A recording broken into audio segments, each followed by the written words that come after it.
So this is for all you guys who are on the fence, not too sure what sort of rifle to buy first up, what cartridge to get, how am I going to put it all together. This is what this video is going to be targeting. So I'm going to go through what action I got, why I went with that, what chassis we got it in, what rings and what scope we've got. Now I went for the Tikka action, few things. It's a very smooth action and I haven't managed to break it yet. So this is my hunting rifle, so it gets thrown around quite a bit. In the way of ruggedness and smoothness, the Tikka action keeps up with a lot of the custom actions that I've used. It's one of the smoothest actions out there, and from a factory build perspective, the twist rates and the barrel contours are keeping up with the modernized bullets as well. So you're getting a good twist rate that's going to let you maximize the effectiveness of these new modern bullets that are coming out. And most of them are going to be in a Sendero contour, which is good for, you know, your longer strings, you know, your 10, 12 shots at PRS national matches or club matches. But it's not heavy enough that you don't want to take it out hunting. So it's light enough to take hunting, but big enough where you can still take it to a match and not worry about throwing shots due to heat. What I would get it in is a 6.5 Creedmoor. This is a 708, so this is my dedicated hunting rig. All I would do is swap the barrel out to a 6.5 Creedmoor. Reason I say 6.5 Creedmoor is for availability of components. It's an awesome long range cartridge, good hunting cartridge. It hasn't got a whole heap of recoil, and there's an abundance of 6.5 Creedmoor factory ammo out there. And if you want to reload, you've got heaps of options that way too. So with the factory stuff, you got your match ammo, which is your 130s, 140s, 147s. And then you've got your hunting ammo, your Precision Hunter, which is your 143 ELDXs. Both awesome, shoot great in pretty much every Creedmoor that I've had it in. So that's it with the action. I will say one other thing. The reason why I went with the Tikka also for my hunting rig was because it's closed in on one side. So when I'm going through the scrub, stuff's brushing up against it, it's getting hit, knocked around, and you haven't got debris, bits of, you know, twigs and sleet and, you know, water and that coming in through the left hand side onto your bolt and gumming up your bolt. It's just one less thing to worry about. It mightn't be a big thing, but it's just something I look at.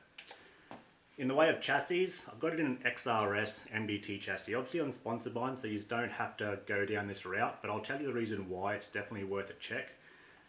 Is it's got a full chassis system that is internal here that goes all the way through down into the magwell, sorry not the magwell, your pistol grip, and into the stock.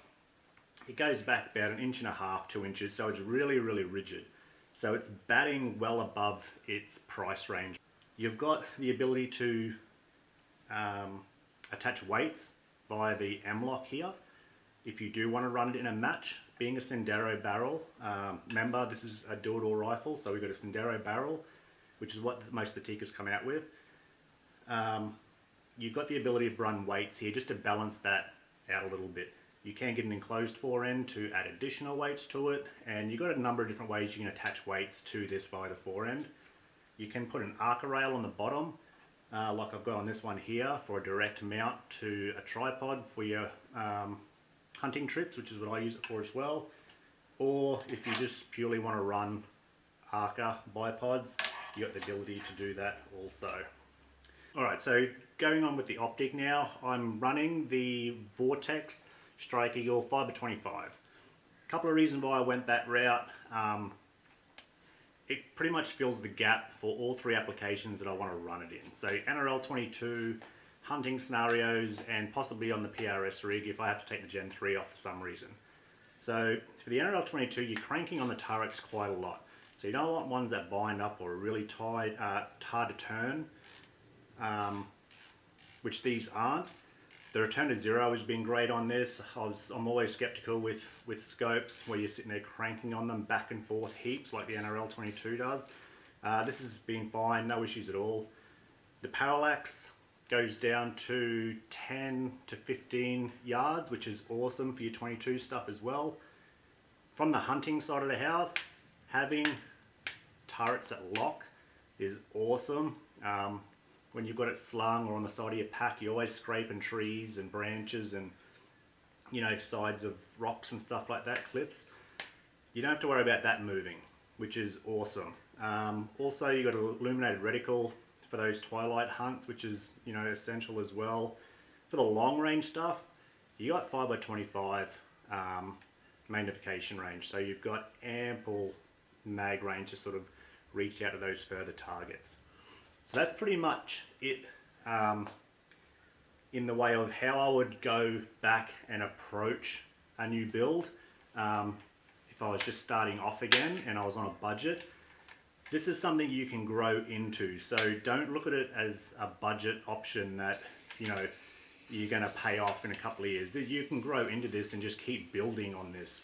All these components are great components, but it's just this here is probably the step you would go just before you hit a custom build.